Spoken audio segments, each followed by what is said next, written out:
The government keep no designated record of how many children are living in England and Wales with a parent in prison. This not only means that if you were to ask the government how many children are living with a parent in prison in England and Wales, they would not be able to give you an answer. It also means that there are literally children for whom we have no idea are living with a parent in prison. How could they possibly get the support that they deserve and need if we don't even know that they exist? Shockingly, in this episode, I learn that there are times, far too many times, where children are accidentally found to literally be living alone because nobody knew that their parent had gone to prison. In this episode, I'm joined by Sarah Burrows and Felix Tasker. Sarah is the founder and CEO of charity Children Heard and Seen, and Felix is the communications officer, but has worked there for a number of years now. Between them, they help me to understand just how important a topic this is. As a child who had a parent in prison when I was young, this is such an important episode for me.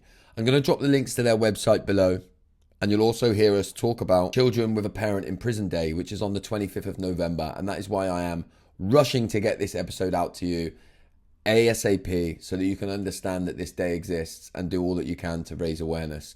Please find the links below to the things that we talk about in the episode. And honestly, hold on to your hat because you are going to be amazed at some of the things that you hear in this episode. Dysfunction is everywhere, in our families, in our cultures, and in our systems. And this is Dysfunctional, the podcast that helps you name the things that most people can't or won't see. Let's call it out, break it down, and maybe even start a bloody revolution. Okay, so I'm super excited about this episode and genuinely really excited to get this message out there, a message that is grossly misunderrepresented and misunderstood, I think, in our society. But why don't I just firstly get Sarah to introduce yourself? Hi, I'm Sarah, and I set up and run Children Heard and Seen. Nice. And Felix? Hi, yeah, I'm Felix, and I'm the communications officer at Children Heard and Seen. Good. Okay, so by way of starting, if we could start with you, Sarah, could you just tell us a little bit about one, what Children Heard and Seen is, and two, how and why it came about? Well, Children Heard and Seen is a charity supporting children with a parent in prison. But what's different about us is that we support children in their communities, and we're interested in the child, and our focus is always on the child than the parent in prison. So our support it could be varied, from a mentoring support, group work support, one-to-one support, but trying to tailor it as much as possible to the child and the young person. What is it that they want and what will support them, really? So it's very much focused on the child and young person in the community who has a parent in prison. And I mean, Felix will be able to be better with the statistics than me, but a significant amount of children we support don't actually have contact with the parent in prison and don't visit. So they're sort of the invisible children, really. Yeah, because they're not even visiting, so I suppose No, they don't even get picked up. And no. just quickly before I come to Felix, it's the charity you founded the charity in 2014, right? That's correct, yeah.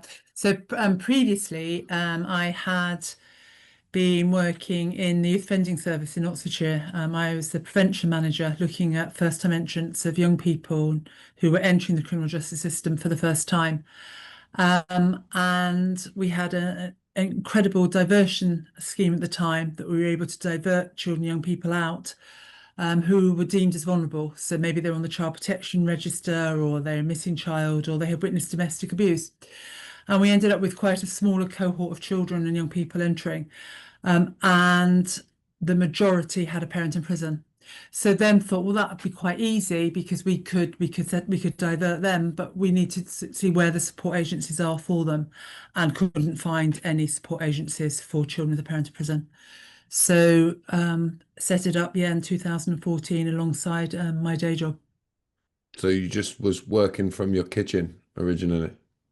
Yeah, originally I carried on working full time. In fact, went from the youth offending service to the early intervention manager for the county council, and worked evenings at weekends on it. And then slowly it just began to grow. And it was always from my kitchen table for quite a number of years.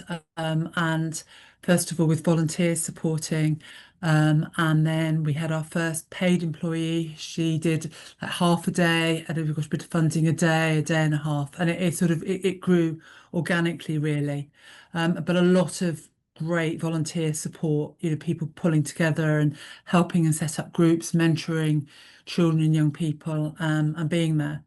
And then for us, as a real change in an organisation was the pandemic. So probably go on to talk about this later, but most people don't realise that we don't know who the children are that go to prison. People always think that in some way we're missing the data or something, and someone will be able to tell us, and we don't know who the children are. So in 2019, in the pandemic, we were really concerned. We had 120 children that we were supporting by going out, putting adverts up in supermarkets, going to the police, going to probation. Does anyone is anyone looking after a child with a parent in prison that would like support? So we've done a lot of, trying to get children and families involved. Then we had 120 children, and the pandemic came, and just felt we were going to lose it all. And so luckily, um, went out for a laptop appeal literally on the first day of lockdown. We did a local laptop appeal in Oxfordshire and put all the children and their families online. And then from that, the support and service grew, because around the country, family services in prisons were obviously furloughed, and there weren't any services, and families started referring themselves up and down the country. And it was something we never thought, how are we going to put this back in the box? We just went for it. And I think we did 15 to 20 groups and 75 one-to-ones a week at that time. And Wow. we just mushroomed as an organisation. So when we came out of the pandemic, we still do face-to-face support in Oxfordshire, but we do online support, and we run 3 groups at least a day, if not more, every day. And we support a significant amount of children. I think we've got over 400 children at the moment, so we support them on a one-to-one basis. So What, and yeah, that's nationally. That's nationally now. that's not in Scotland. There's families outside in Scotland. We are in England and Wales. So yes, we take and we'll yeah. So it is there, and but the referral has to come from the family themselves looking after the child, not the person in prison. So whoever is caring for the child and young person. What And we take specifically that you've made that specific on purpose, have you? We have, in fact, yes, we have, because that's the engagement, and we don't want families being done to. If they would like support, then that they can be supported, but we don't want other agencies. And that was a learning as we went. Initially we took referrals from everywhere, but we realised that actually people, sometimes if children and families on child protection plans, they might agree to be referred, but actually didn't really want the engagement. You were just having to comply, Right. and so it actually needs to come that this is for them. This is what is best. Them looking after the child, because they'll have their own needs, wants, and their own feelings and experiences, and but also what's right for the child as well. So yeah, definitely, it has to always come from families. Schools now have started to make a number of referrals. That's fine, and schools are paying for interventions and support if they refer. But again, they need the consent of the family before they do that. Right. Wow. And so you're doing one-to-ones with the family or with the literally one-to-ones with the children? Either, but mainly the children, one-to-ones with the children, yes. And then where it's possible, we try and get volunteer mentors. So children, young people have someone neutral outside the family home just to be there, turning up, being consistent, can offer support and guidance, but actually just somebody that they can process their feelings. That it doesn't need to be a counsellor. Sometimes it's having that neutral adult to go, I am not sure about this, I want to talk about this, and actually just have someone there for them, really. And we Wow. ask for our mentors really to commit for a year, but some have gone on for 5, 6 years. And some still are in touch with their mentors now from when we started. And they work out a way after the mentoring relationship. We look at what do how is the relationship going to continue. Some is just going to remember birthdays and Christmas. Some decide that they're going to become family friends, and how does that look like, and what's that going to happen. We've had some that when a mother went into hospital, wanted to name that the foster carers would be the guardians in the event of her death. We've had grandparents also wanting the mentor to be in mentoring, agreeing in the event of their death. So, really quite strong Wow. relationships to the light touch relationships, everything in between, really. Wow. That's incredible. And there's a bunch of stuff I want to come back to you on. But I want to bring Felix in. Felix, when did you get involved with the charity? Yeah, so I started working for Children Heard and Seen 4 years ago now. Wow. I studied law at university, and I've always been interested in policy change and the criminal justice sector in particular. And actually, in my second month working for Children Heard and Seen, so it's February 2022, there were 4 instances of children living completely on their own without an adult in the house to care for them after a parent was sent to prison. And that was, you know, completely shocking to me at the time. It's not, Sorry, four yeah, four children. What do you mean when you say children? four What? children, some of them aged 14, 15. One of them was aged 10 years old. And they were discovered by chance. And that I really think hammers home the completely ludicrous situation that we are in now, where there are children with a parent in prison who are living completely on their own in the house after the parent gets sent to prison, and they are not picked up by any agency. Other agencies think that someone else is doing it. Um, no one is identifying these children. So usually people make informal arrangements, but when they don't go to plan, we do have the case. And what is even more shocking is we don't even know how often this is happening. In all these instances, and it was 4 in 1 month, we discovered them by chance. One was through a criminologist doing research in a women's prison. One was through victim support actually coming to the house because vigilantes had attacked the house in which the father was now in prison, wasn't living at the address, but vigilantes attacked the house. And when victim support came to do a welfare check on the house, they discovered a 15-year-old girl living all on her own. Well, they came to do a welfare. Sorry, just I want to make sure I'm understanding and people that are listening are understanding. Yeah, They yeah. were alerted to go and check on the property. Well, yeah, yeah. There'd been. Is that right, Sarah? Right? There'd been an attack on a vigilante attack on the house, basically, and they went to check, do a welfare check, and they found they had no idea there was a 15-year-old girl living there completely alone. And there was another one where, and we can't go into like the exact details of, sort of Hmm. geography and stuff, but it was a 15-year-old boy who was his mum had gone to prison, and he was getting up every day and going to school and just pretending to school that there was someone in the house. And eventually, he had some sort of money to buy food, but there was no heating in the house, there was no electric, and it was months before anyone realized that he was living at home alone. Wow, this is like this is a fucking scandal. Yeah, it's a complete scandal. And I mean, I guess in answer to your first question, how do I get involved? When you discover that these instances so early on, it makes you think there is so far to go. There is so much change that is yet to be created in this area, and it's something that I'll be honest, I had not really considered before I started working for Children Home Scene, and it's something that so many people, no slight on them at all, haven't considered because it's not in the public consciousness, it's not in the media. If you speak to teachers, police officers, probation, prison officers, they all pretty much always, don't they, Sarah, say the same thing. Oh yeah, I hadn't really considered the impact upon the children. So it's something that we're always, and with the support of very many people, always trying to raise awareness of this issue because it's having talked to so many people about this and so many politicians as well about this, it's not it's not a political issue and it's not something that anyone has ever really argued with us about. It's always about raising awareness rather than winning the argument. Once people are aware of this issue, they're always on board and wanting to see what they can do to to to make sure there is support for children with a parent in prison. Yeah. Because there's no argument, is there? There's no argument against. Exactly. There isn't an argument. I've actually not. I've not ever heard one.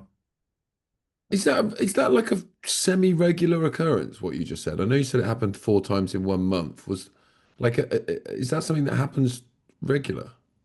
It is, but you don't know how often because we only knew because we didn't find it out. We were then told. Do you see? So each time when it happens, it's if we're told, but why would we t be told? Because normally it would then go into the local authority into their mash. Do you see? So we just don't know how often this is happening. It's scandalous. It's crazy. And so this is the one of the things that I just want to talk about, because I think when I first found it out, it just baffled me. So is it in England and Wales, right? There is no official record of people who've got No, a parent in prison. no. And so but there is always an assumption that in some way social care know. People always think that oh, well, social services will know, and they don't know. In terms of people that commit sex offences, this social workers then will tend to come in and into the family to check that the children within the family haven't been abused, see that they haven't been abused, and have gone. So in terms of they would then be involved, but not in terms of supporting the family around that devastation, that hopes and dreams that the vigilantes, might be coming in. We've had instances of families saying to us that social workers parting shot have been be careful of the vigilantes. And their partner and that often then becomes their ex-partner it is in custody on remand, but they their houses are the ones that are targeted. And then obviously at trial and sentencing, the address is in the paper that shouldn't be in the paper. The person that's committed the offence is in prison, but the children are left behind, the person caring for the left behind. And we've had really dreadful incidents of vigilantes breaking in. We've had, people with feces through the door, windows being smashed, families being beaten up, children at school, being assaulted for offences that they hadn't obviously haven't done. It just seems crazy that it is that the addresses are published, and children are left vulnerable. We still do that. The addresses are still published if Yeah, somebody yeah, and there's no even thought given that there might be some no, children living there. no. Um, And it might even say, father of as well, not without the names, but it's clear that there are children. It's not that they haven't thought that. And that person isn't there. They could have been on remand for months, years even. And they're not there, but the address is there. And for children, that's, some have had to, they had to move, change names, change schools. Yeah, we had one boy who they hadn't known even obviously in school, and they've been discussing what had happened in an ethics class, and he just sat there thinking, please nobody know that this is my parents, that fear of what might happen. And ones that have, when they've known, and there was I remember a really, really unpleasant one with a WhatsApp group, massive WhatsApp group. If my father did what your father did, I'd kill myself, very much, very badly beaten up, very badly assaulted. Mm. wow, this is it's so startling. You mentioned that Felix, you might have some statistics. Did you say that? Are you clued up on these, or have I put you Yeah, too much yeah. on the spot? With relation to the media, what we're talking about. I mean, so of the 554 children we support, 71% have had their parents' crime in the media. So, it's a majority who have to deal with that. It's an extra, and obviously in today's age of social media, it's not something you can get away from. It can be the way that the child finds out about their parent being in prison. Someone in school showing them an article. Um, so that's sort of the extra addition And, to it, and right? but also with social media as well. So you'll have the articles in social media, and it's the comments underneath. as well, so Yeah. they're not monitored. So you have on Facebook, you know, Fred blogs that, Smith Avenue committed this event, and then you have everybody making their comments underneath as well, really. Yeah, and you know Mm. what it's like, a lot of this media reporting is sensationalist and exaggerations, and it's real, like, it's the whole might of the press against one innocent family left behind, basically. And what can you do if the press publish your address and sensationalize your parent who's in prison, their crimes? Yeah, and as Sarah says, the comments, I mean, as you can imagine, there's certain websites and newspapers, the comments have absolutely no care at all for the innocent family members who might be reading that. Yeah, I can imagine some of the the bile and hate that would come out, and weirdly, people would probably be comfortable throwing it at the family left behind as well, right? Um, Yes, and with a real bizarre logic of, well, they weren't thinking about other people's families. So in some ways, if the child, it has to be responsible because of their parent having done that. Well, they weren't thinking about the victims, so therefore you don't have a say, really. it's so it's crazy. And so if a child, if I'm a, because right, for the people that are listening, my dad went to prison when I was a kid. My dad spent I think it was 3 years in prison. Um, and I don't really remember the journey. I remember visiting my dad in prison, and the only interaction I remember having is being asked at school by a teacher if I wanted to keep it a secret. But I was like, I would have been 6, I think, like when he went to prison, 5 or 6. So I don't. It wasn't. It didn't seem unnormal to me. It's only when I look back now as an adult, like, wow, we went through all of that, all of the visiting and stuff like that, and it was just my life. But if a child is not engaging with children heard and seen, I was going to ask you, like, what's the process for them currently now that is laid on? And I guess the answer is nothing. There isn't a process for them. Like, there's no, we're saying, I just want to be clear for people that are listening. If my parent goes to prison today, nobody's knocking at the door tomorrow necessarily to check I'm all Not right. necessarily, they're not knocking at the door. I mean, there only is that we're aware of is Operation Paramount in the Thames Valley area. So they do a data check in terms of that, and then go out and knock and say, would you like support from children heard and seen? And they can say, yes or no, if they obviously if they want to. And that's also, we're also doing that in the West Midlands. Um, but even that, and they fund post for that. But even that's coming to the end of the financial year for just for that as well. So then they'll no longer have funding, so they'll just no longer probably. But we don't know what will happen. No, So do you get any direct government funding as a charity? no, No, Have you ever? no, no, it's no. all it's all It's all grants and trusts and fundraising. There's no statutory funding. It's all grants and trusts, fundraise people, and I think we're really fortunate as a charity in terms of the support that we do get from individuals as well, doing fundraising events, and parents that we support as well, in terms of particularly when they sort of feel that they've come to an end of a journey, not that the person's been released, but they've processed much more of their emotions, and as a family that they feel more robust. So some of our parents and carers have really done some, a lot of promoting, a lot of fundraising and things for us. But no, in terms of government or statutory funding, no, no, none at all. And it is, in terms of some fundraisers, it's quite hard to do as well, because there is, you know, an opinion that there's a lot out there.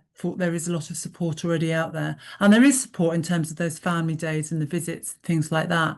But there isn't in terms of support for children in their community, and that support for them, for the ones that don't visit and don't have contact. So there's there's support days within the prison system. Is that what you're saying? If I start Yeah. going to visit my dad in prison now and I'm a kid, the prison will do quite a bit to look after me, will they?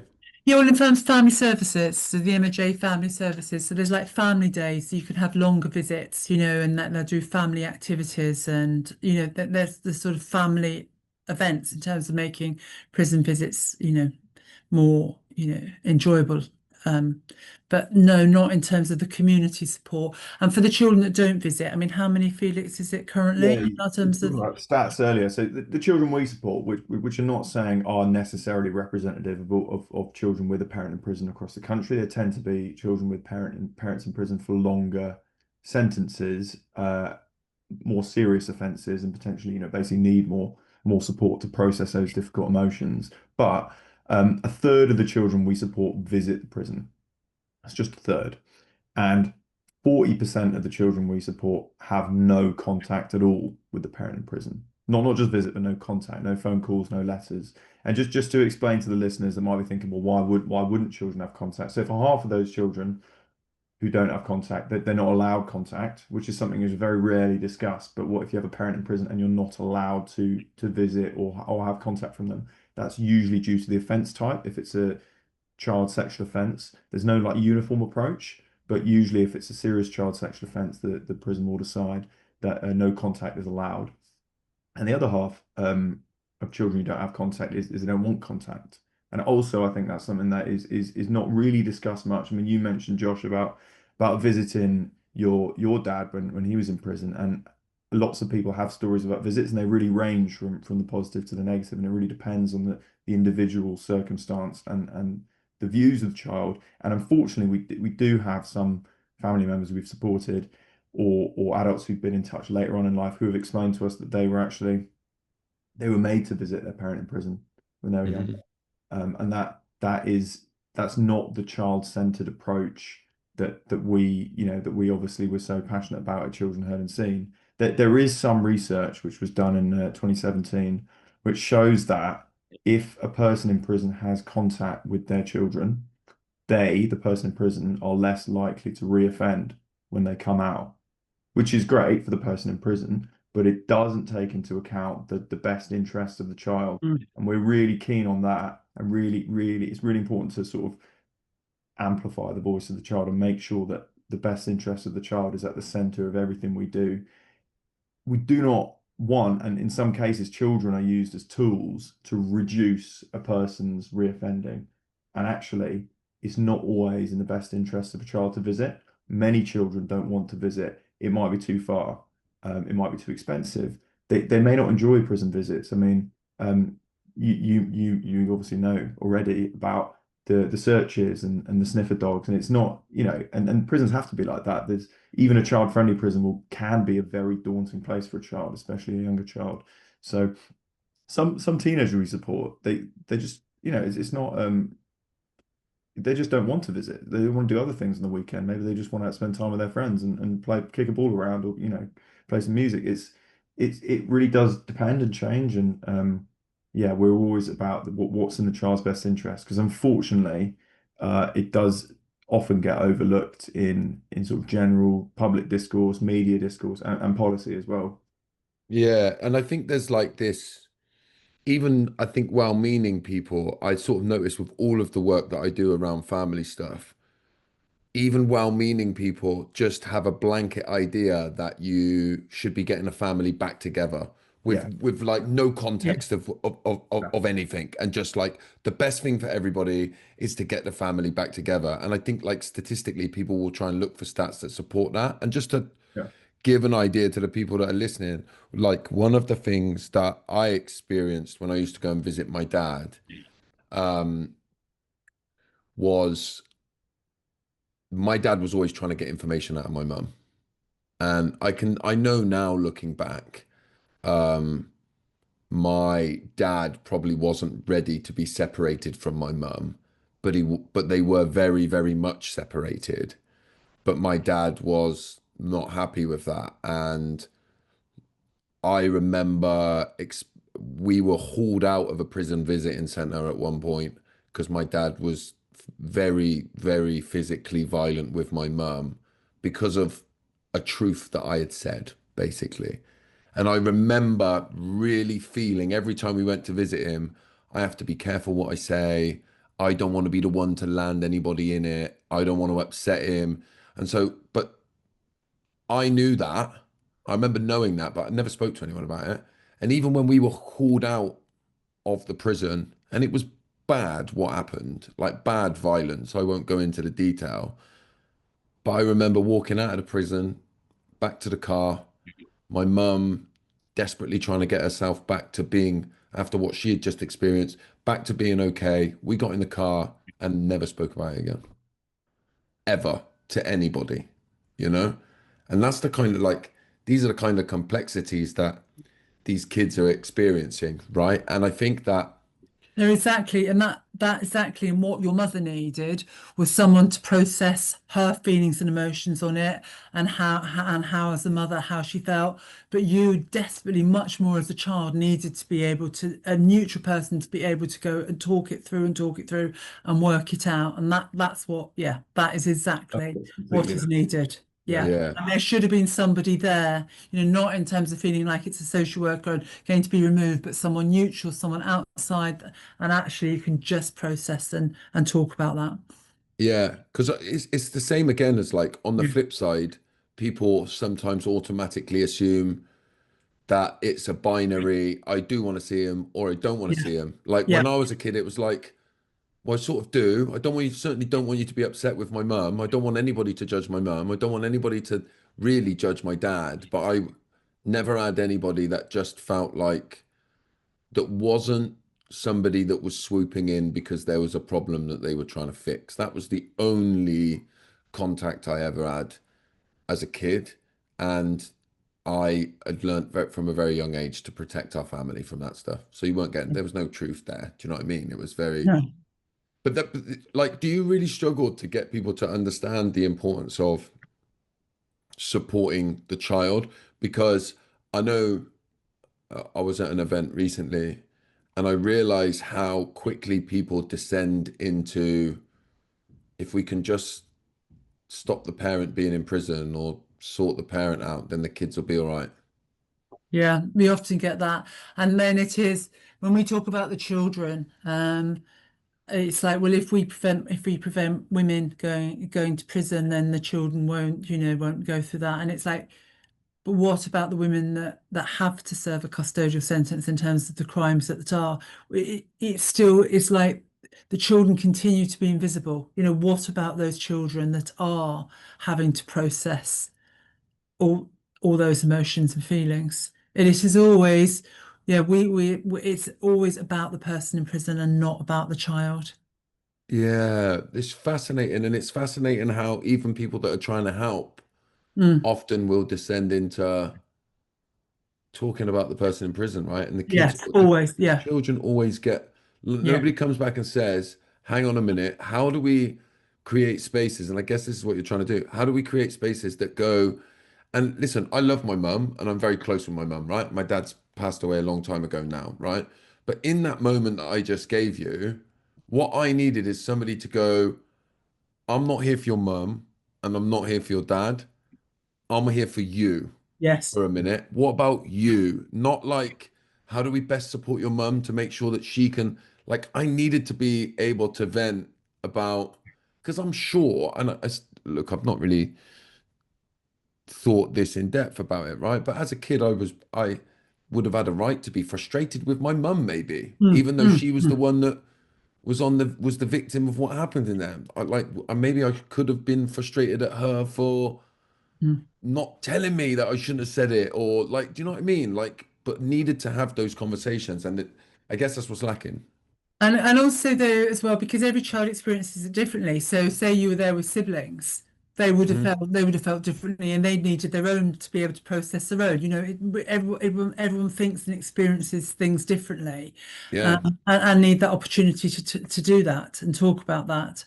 I mean, one of the things I mean, obviously there is the one-to-one support we offer, but also the group work that is quite powerful. So obviously that's not about individual things, but it's realizing other children and young people are experiencing something similar as well.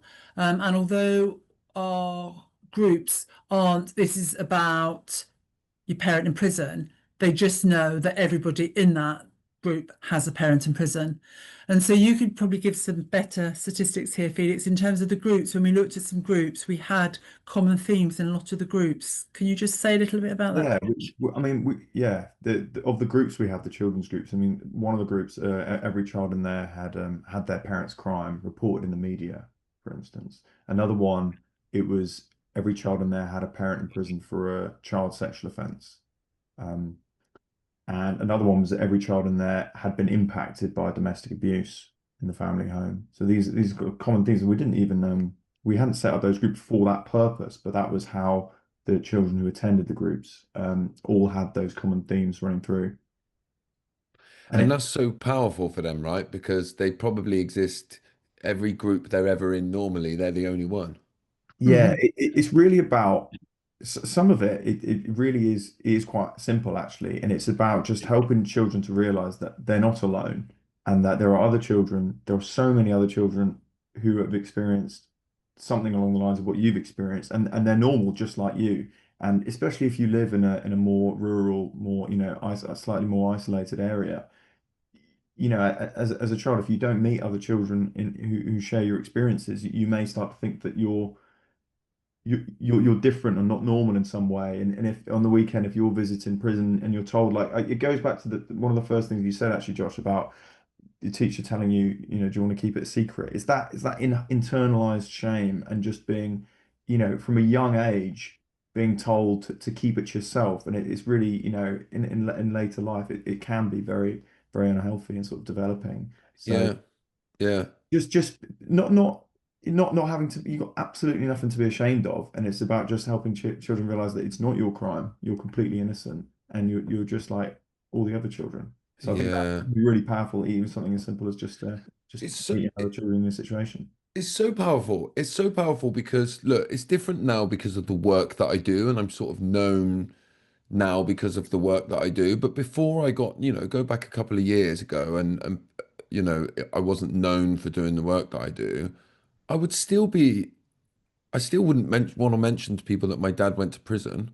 If I got a new girlfriend in my teenage years, I wouldn't want their parents to know my dad went to prison because I'd think they're not going to want to, the parents are not going to want to be with my sort because that's the kind of shame that it's so internalized, And then the events that I've been to with children heard and seen, and you're sitting, even as adults, you can see the adults in there sitting in a room going, wow, I've never experienced this for a lot of them. I've never been in a room where and we're all normal. That's it's And successful as ridiculous well, to And isn't say. it? that's And been great, successful, yeah. Yeah. that has been a great thing about the adults with a parent in prison, that, in terms of now how many, have come together for the focus groups. I just think it just shows the importance, if adults can and sit there. And I remember the very, very first focus group we did. And we went around, and I had said that people would have a parent in prison, but obviously hadn't shared details of anybody, and we all met outside the building. I didn't want to introduce people because I wasn't sure if people were going to use names, what they were going to do. So so we all went upstairs, and I think there was 17 to 20 people there. And we went around the table, and the first person would say, I had a parent in prison, and such, and we got to the third person, and they went, I've never been in a room with three people that had a parent in prison. And I was thinking, well, when you go round, you'll realize Yeah. that, but it was so powerful. And I was really, it just shows that if it's this powerful for adults, and these were all successful adults that have gone on to achieve incredible things, how much more it must be so powerful for a child now in it, that bit of it, of how important it is, that whole peer group support. And our residential in the summer, that's sort of our biggest thing. We're doing it for 3 nights now, so like 4 days, and we had over 200 family members this year. There's really very little about parental imprisonment. It is people coming together and realizing, that shared experiences. But there's always children that cry, always, when they realise that every child there also has a parent in prison, and they become very emotional and because it is quite overwhelming to look around in this site and see so many people and be able to talk, and parent carers say that they have conversations there with people that they couldn't have with their own friends. They Mm. actually can have really honest conversations with people they've never met before.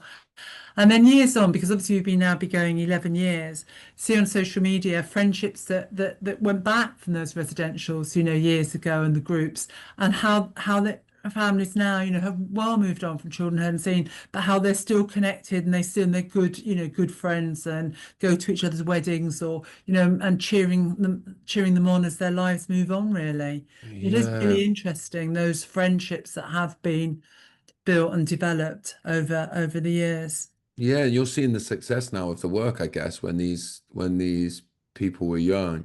And who knows what could have happened if they had no support, zero support whatsoever, right? Yeah, because they'd still be processing all that trauma and everything that's happened, probably still feeling isolated, and that shame that's not theirs, and the stigma. And I just think, yeah, I just think the power of people connecting with one another is just quite incredible. And obviously our national conference, the fact that we had so many young people that really wanted to come on a panel and talk about their experiences, I think just shows, Mm. that they really want to advocate for others as well. In the same way, the adults, lived experience panel that you're going to be sharing, that people want to share their stories to make sure that the children don't experience what they experience themselves. Yeah. Yeah, well, let's talk about that now then. Because it is next week and it's going to be the first ever Children with a Parent in Prison Day, right? And it's on the 25th of November. So that'll be the day that this comes out. Actually, we might Yeah. put it out earlier. But anyway, um, it's the first ever day, right? Yes. Yeah, yeah, it's been years in the making. We're really excited about it because it is the first ever awareness day for children with a parent in prison. It's something that we have talked about, and special thanks to all the adults and lived experience group who really pushed for this to happen. And we have registered it officially as an awareness day. So we are holding an event in London, which we're obviously going to, Josh, and lots of other of our adult lived experience group are taking part in some way. And also, and we talk about that in a second, but also so many other schools, prisons, and other youth organizations in the community are holding their own separate awareness day because it's more than about just children home scene, and it's more than about just our sort of area and community. It's for the whole country. It's a national awareness day. And we know that every prison in the country has been contacted by HMPPS about holding their own separate um, awareness event in the family centre on that day. So it's really taken off, which is unbelievable to see, really. And there's real momentum behind this day, and it's not just this year; it's every year, 25th of November. Yeah, so it's going to just build year on year on year. It'll grow. And I really know the power in these awareness days. And I think like when you look at awareness days, if you look at like mental health awareness day, for example, people can almost get a little bit sort of annoyed with it because they're just like, it shouldn't need a day, it should be every day of the week and all that. And you think, yeah, but once upon a time, that was the only day of the year when people listened, you know? And look at what that is now. People talk about that stuff every day. So these awareness days can be like such a key, particularly from the way that like news and media works in the world today. So yeah, Sarah, do you want to tell us a little bit more about what's happening on the day at the event, the conference, the event that we're doing? The focus of the day is to be child focused, to make sure we're putting the children right in the middle of it. It all the way through, the common theme is lived experience of parental imprisonment. So we have a adult panel with lived experience of parental imprisonment. We have a children's panel who have lived experience of parental imprisonment. We have 6 different workshops co-facilitated by adults who had a parent in prison, all the varying different themes, from we've got domestic abuse for us. That's quite a big one, particularly around control from the prison, and domestic abuse. That we've got one about supporting schools. We've got one about the legal clinics. We've got various different workshops. And we've got various speakers as well. So Marina Litvienko, whose husband, in fact, was assassinated here, but she had to look after her child when he was in prison in Russia. And she said that no one had ever actually asked her what it was like looking after, about her husband being in prison. So I just think it's really interesting. What we want to show is it's worldwide over, those common themes and what have you. So we're quite excited, partly about the amount of people that are coming that had a parent in prison themselves as a child. I mean, that feels really exciting. And we hope it's going to be really interactive, and it's workshops and presentations. So yeah, we hope, yeah. And we're also going to launch our film, Children Behind the Headlines, about the impact of domestic homicide and a parent going to prison and what it's like for young people for that. And two of the young people who are in the film were the second and third children that we ever supported at Children Hadn't Seen. So it's just lovely that now we've got a film and that they're really involved in putting together. Yeah, and they're two great guys as well.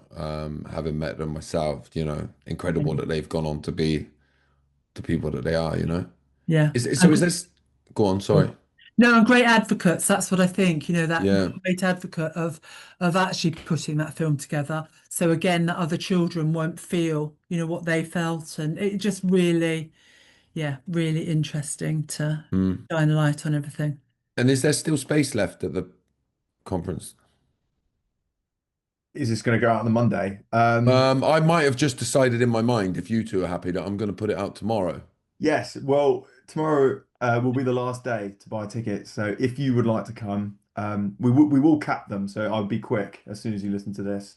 But if you go on, can we put a link? I'll put the link. I'll put the I'll link put in the it. bio. I think it's right to get this out tomorrow because I Yeah. want it to be out with time for people to understand. Because even if they can't make the event, which we'll put the link in so that they can go and check it out, they can share. Even just sharing a post on social media on that day, right? Don't Doing question something it. to raise Yeah. awareness or have it even in your mind. I think is going to be important, right? To just because so much of this is about raising awareness. Even you've said so many things at the beginning that have got me emotional when I've been listening. And I had a parent in prison, and even I'm shocked, you know.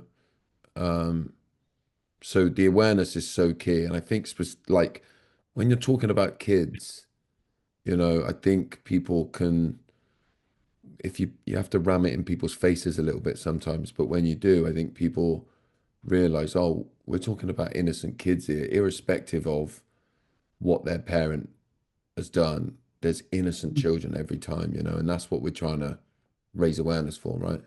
Yeah. Mm, Yeah. definitely, definitely. Yeah. Yeah. Oh, amazing. Listen, I really appreciate both of you taking the time to come on. I know like it's a mega, mega busy week for both of you in the run up to this will be it now. You can like this is it for the rest of your lives now. This week in November, your whole calendar's gonna be like building up like that this week's going to be crazy trying to sort stuff out, right? I think though what's felt really exciting is that how it's just developed the day. You started by just like, well, let's just go for it. Let's just, we've got the day registered. Let's book the hall. And then from it, just how it has just organically grown, and just surprised, even from the Children and Young People's panel, just surprised of the take up and the interest. And yeah, just brilliant, really. Absolutely But brilliant. that's going to be actual like 15-year-old children, 15 right? plus is Yeah, what so we said, yes. we called it Young People's Panel. It's 15 to 19, the ages 15 to 19, and we have 6 or 7 young people aged 15 to 19. And what I think there are many things which are great about it, having met them all, and we're gonna go through and plan it, and having seen what um, some of their ideas they have for things to say. But I think one of the great things about it is it's exactly the same themes as the adult panel. And the theme of both panels are what are your resilience factors and what has enabled you to successfully overcome the barriers that have been caused by having a parent in prison. And that's Mm, really the theme of all of them. And we're not asking young people to really, go into the details. We're not asking for details of, sentence length or offense type or anything like that. It's You know, why did you want to be here today and share your story? What do people need to understand? And how have you, what has helped you successfully overcome these barriers? And I think it is actually, it, it is really inspirational to see that the bravery of these young people come up there and share their story, and they're really passionate about it, and they really want to do it. And yeah, just so that other children who are probably a bit earlier on in their journey of having a parent in prison don't have to go through what they did and get more support and understanding. And I think, yeah, I think it's really amazing that so many young people, and there's been a lot who obviously haven't been able to make it, but said, please let me know next time because I really want to go up there and be a voice for children with a parent in prison. Mm, incredible. Amazing. Look, before I end this, before I close it down, is there anything either of you wanted to add? Anything that you feel like people should know? I feel like we've done really well, cram loads in, but yeah, anything that you want to add I before we say guess what I goodbye? probably would always say is that if anybody listening is to just ask friends and family, what do you think happens when a parent goes to prison? And I think, that people will assume that some way that social services might get involved or schools would be informed. And just if they do one thing, just start the conversation. What do you think happens? And be able to say to people, actually, we had not very long ago a deputy head teacher of a very large state school asking how he would know if he had a pupil in his school that a parent went to prison. And we were like, well, unless you see it in the media, or obviously they choose to tell you, you won't know. And he was surprised. He thought as a school they would be informed. And I think this is someone that's actually working with children and young people and still assume. So I think most people would just assume there is support out there.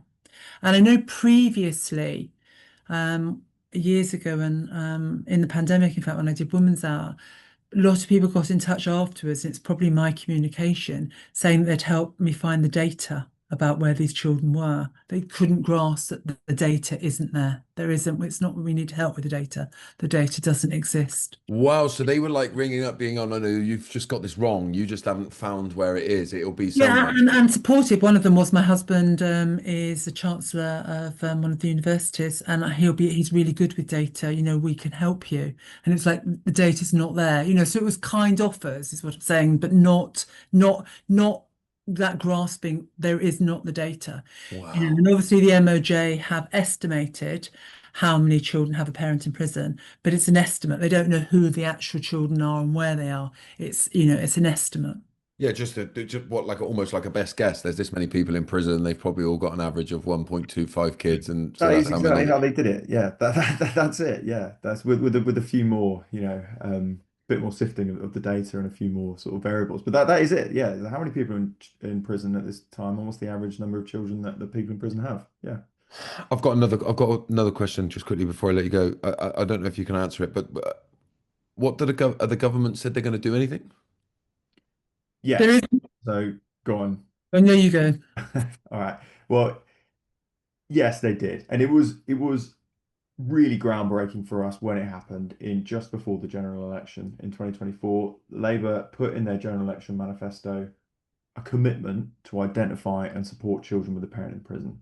That was amazing, and we were really happy with that. Unfortunately, now, that was 2024. We are now about 16, 17 months on from that commitment.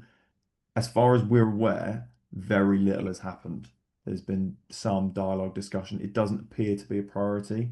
There still doesn't appear to be the real understanding of the issues from the government. It's always fallen in between the Ministry of Justice and Department of Education because it's not prisons and it's not schools, but it's children with a parent in prison.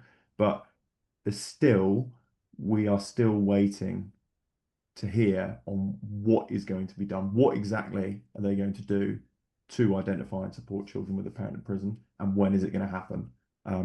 So yes, they've said they're going to do something, but in short, they haven't done anything yet. So they need to hold that. They need hold into account on that, really. Absolutely need holding to account, and then that is what that is part of. There's a lot of what we do. The conference itself is not going to be so campaigning and political in terms of that. We do have a few, we have ministers we have the children's minister, Josh McAllister, who's coming to do the opening remarks, and we've got Jake Richards from the Ministry of Justice, who's going to say a few words. It's not about really talking policy. It's more about amplifying the voices of children with a parent in prison, and amplifying lived experience voices. But we will continue to hold the government to account, and we're not going away on this. Yeah. And I think the day itself, as in not the conference, but the actual day as a day, Mm.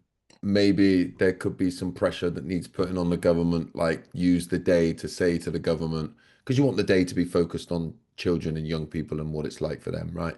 But Yeah. the conference, you want to be focused on that. But maybe the day itself, as in the 25th of November, should be a day outside of that conference where we are trying to say to the government, Yeah. what are you doing about this? Because you Yeah. said you're going to do it. This isn't like, please do something. This is, And I mean, it isn't a sort of nice thing. It's not like, oh, a nice thing to do it. It's a safeguarding issue. Mm. Children should not be left living on their own and not being supported. It is a safeguarding issue. It's an issue that needs resolving soon, immediately, really. well, immediately. Yeah, immediately. And it's in their manifesto and they said they're going to do Yeah. it. Yeah. Yeah, and just to add, well, I know we've gone a bit over, but It's fine. We got it's time. not. We're not just sitting here, and there are many issues that people often, bring to the government's attention, and we're not just sitting here and say this is a problem. All right, over to you. Oh, yes. Yeah. How Yeah. how are you going to solve this? To the government. We have a solution for this. Like we're solution focused with this, and I won't go into all the details, but what Sarah mentioned earlier about Operation Paramount, that is a data mechanism to identify children. It's the first ever mechanism that we're aware of anywhere, but certainly in the UK, to actually identify children when a parent goes to prison. Now, it's not currently been used around the whole country, and we don't think the model of using the police is right, but they have the mechanism there. They just need a couple of members of staff to staff it for the whole country, and we could be able to recognize children when someone enters the prison system. We would be able to identify who the children are and where they live. Like we can do that for the whole country. There is the potential to do that, but it hasn't been done yet. And then after then, we believe that information should go straight notification to the local authority, who then notify the child's school, and then support can take place through the school. And we have training packages, accredited training packages, and a model school policy that would, raise awareness and understanding of how to support children with a parent in prison through the school. So we're ready to go on this, and we have an ideal model solution. That would mean that children with a parent in prison, firstly, aren't living on their own, but then are offered the appropriate early support in the school environment. Wow. And the possibilities of that are endless, by the way. This is like prevention work at its finest as well, isn't it? Because we're talking about, you bring the statistics of children with a parent in prison and what that means for them in their life if they're left unsupported. This isn't just, from a political, because we're talking slightly politically now, from a political standpoint, this is like they would make huge savings. Yeah. Oh, long it term would save hundreds of millions, billions probably. And if you turn in terms of sort of like, Yeah. reoffending, but even just like police call outs, NHS, like,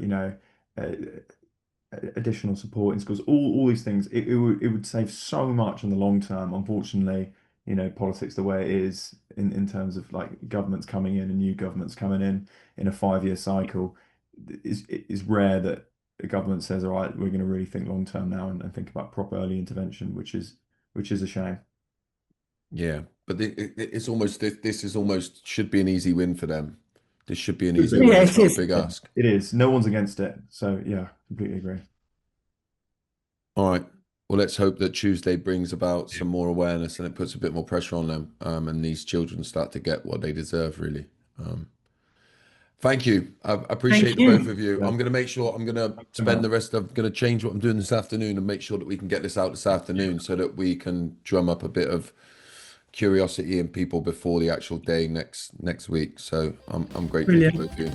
Thank you so much. Thank you. Brilliant. See you. Bye. Bye. I did tell you it would be dysfunctional, so thank you for sticking around till the end here. And if you have enjoyed this podcast, then please help me to grow Dysfunctional by sharing with your friends on social media. You can find me at Josh_FFW. And then wherever you're listening to this or watching this, Please make sure that you've liked and subscribed, left us a 5-star review and a comment if your platform allows it. And I'll see you on the next one.